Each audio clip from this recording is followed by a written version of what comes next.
गांव के एक छोटे से मंदिर में एक साधु रहते थे। वह बहुत ज्ञानी और सच्चाई के मार्ग पर चलने वाले इंसान थे। गांव के लोग उनके पास अपनी समस्याओं का हल पूछने आते थे। साधु की सबसे बड़ी विशेषता यह थी कि वह हमेशा सच बोलते थे, चाहे वह किसी को अच्छा लगे या बुरा। एक दिन गांव के एक धनी व्यक्ति रामलाल साधु के पास आया। रामलाल अपने धन और अहंकार के लिए जाना जाता था।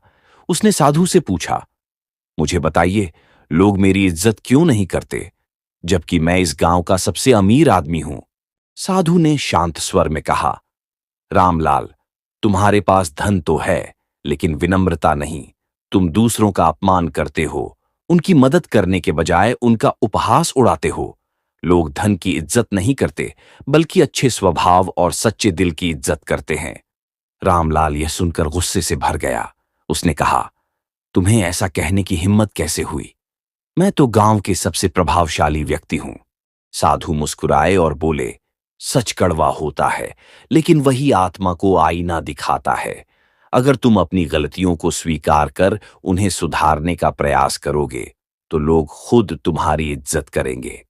रामलाल गुस्से में वहां से चला गया, लेकिन साधु की बात उसके मन में घर कर गई। उसने सोचा, क्या सचमुच मेरे व्यवहार की वजह से लोग मुझसे दूर रहते हैं? उसने अपनी गलतियों पर विचार किया और अपने व्यवहार को बदलने की ठानी। धीरे धीरे वह विनम्र हो गया और गांव के लोगों की मदद करने लगा। कुछ समय बाद रामलाल गांव के सबसे प्रिय व्यक्ति बन गया।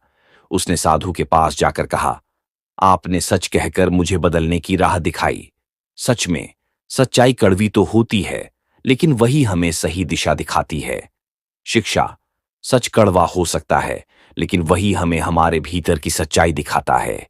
इसे स्वीकार करना और अपने दोष सुधारना ही असली सफलता का मार्ग है।